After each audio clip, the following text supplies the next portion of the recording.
Welcome back to Chanel's Reality. I'm Chanel, and this is my reality. So I just want to come on here and let you guys hear Jason Lee's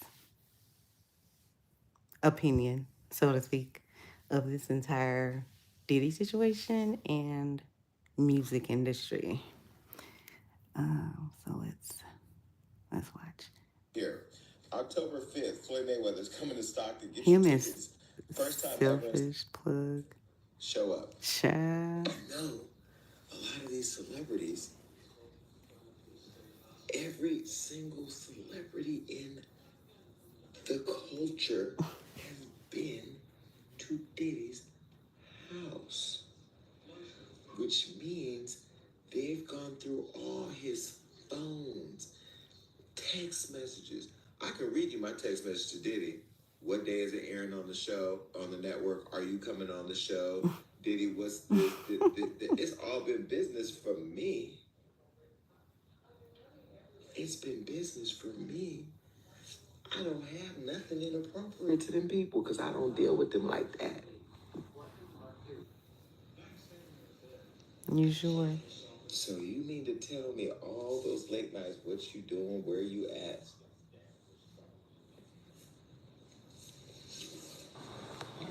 I've seen Jay-Z at his house. I've seen T.D. Jakes at his house. I've seen Chris Brown at his house. I've seen Jordan Woods at his house. I've seen Travis Scott at his house. I've seen Beyonce at his house. I've seen Tiana Taylor. I've seen them all. Now, we was all in the backyard, but I've seen them all. I've seen Usher there. I've seen DaBaby there. I've seen Justin Bieber there. I've seen... Everybody's been to a Diddy party.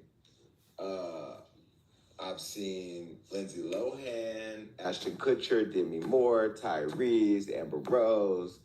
I've seen them all up in there. Mary J. Blige. I've seen them all. But just because you go to a Diddy party doesn't mean that you were getting sprayed down with Vaseline and baby oil. I can tell you right now, ain't nobody ever sprayed me with nothing. And I don't even play around like that. Let me tell you. Oh my God. I am so private with my personal intimacy that I love the fact that my business is private. Anything I've ever made public, I've talked about it on my show. I've been pretty much an open book with the activities, but I try to conceal the names because I don't want people bothering them. I learned as people started getting to know me, they would go track down anybody I'm involved with and then harass them. The people I deal with are private people. They don't want their business in the streets, and we ain't spraying each other down with baby oil. I'm just laying here thinking how good God is. I wrote a book called God Must Have Forgotten About Me. Pause. Does he not look like that guy, Kid? What is it? Kid from Kid and Play? Let me know in the comments. Y'all thought that was a book about how God didn't have favor over me. But let me tell you something. The God that I serve has always held me down, even when it felt like I was losing. Even when it felt like I didn't have nothing. Even when it felt like the opportunity that I wanted the most wasn't in arm's reach. He always came through. Music business crumbling, everybody running around trying to figure it out. All those cocky ass publicists who were haters, who never returned calls, all of them trying to figure it out. Those music executives that sat at the top, that thought they sat at the top of something that they did not own, now being shuffled around like pieces on a chessboard, not knowing where they're going to get their next meal.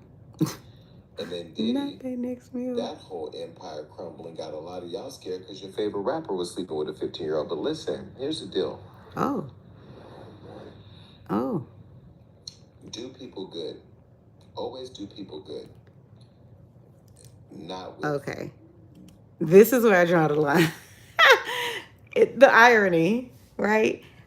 What he does and has been doing for 100 years is bothering people, spilling their personal or sharing their personal, private concerns, issues, situations.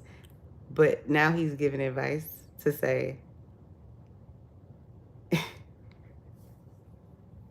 He's giving advice to say, basically, don't do this the same exact thing to people that I've done. That's the irony. I'm like, does he understand that that's hypocritical? Maybe he doesn't understand the definition of hypocritical. Jason Lee, you cannot, not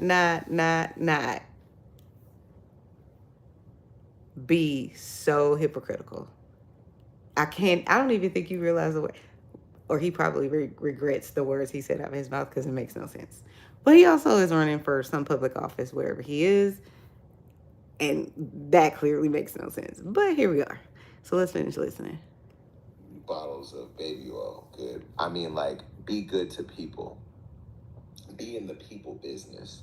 That don't mean you got to be soft. That don't mean you can't be a hard ass. But just be good to people. Always have good intentions, because I'm going to tell you something. It's a lot of y'all getting ready to reap a lot of the shit that you sold to a lot of people. This is my problem. And I really do like his commentary, if I'm being honest. He's funny. But these are the type of things that I don't understand with him. You're saying, or I'll say with a lot of people, they feel as though if the person is public, they have the right to say whatever they want, true or false, about that individual. And now he's saying people shouldn't be doing that. So just help me understand. Child, do the elevator go all the way to the top? Not sure. I'll never forget some of you Ciroc reps who used to be funny with the money, not want to sponsor shit because you thought you was popping because you ran around with the free bottles of Ciroc and, you know, the Beats by Dre headphones and thought y'all was cool, and y'all shitted on a lot of us black business owners. Or some of you black entrepreneurs who work at music labels who were, you know, passed around by the music execs. And I'm talking about you men passed around as sex toys, only to become executives and shit on everybody else. You know who you are. I'm not even going to talk about y'all on social media. I'm going to put it in my book, my next book. Why? Oh, my God. Because right now, you all are reaping what you sowed. This man is saying be good to these people. People for a long time. And because you got money and power and clout, that you think that you are more powerful than God. That's true. This industry has made some of y'all think that y'all more powerful than God. And what's happening right now? The good Lord giveth, and then he came and tooketh it all away. And I have no empathy for any of you. None of you. And unless you're a black owner, unless you're a black or brown business owner in this industry, good luck, baby. Because if you burnt bridges, thought you was all that, and they don't own nothing, you in trouble, girl. Let me know in the comments if you guys think Jay-Z is going down along with Beyonce. Or maybe just Jay-Z. Or who you guys think is going down next.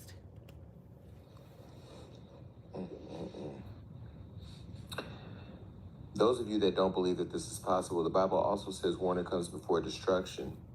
Let this be your warning, baby. Because literally, this word just came over me as I was laying here on my couch, thinking about what some of y'all gonna do for food now. The other thing I want to add is that to all you publicists out there that want to be famous, and I'm not talking about the successful ones that build brands that are recognized for being publicists. I'm talking about the publicists that want to be famous.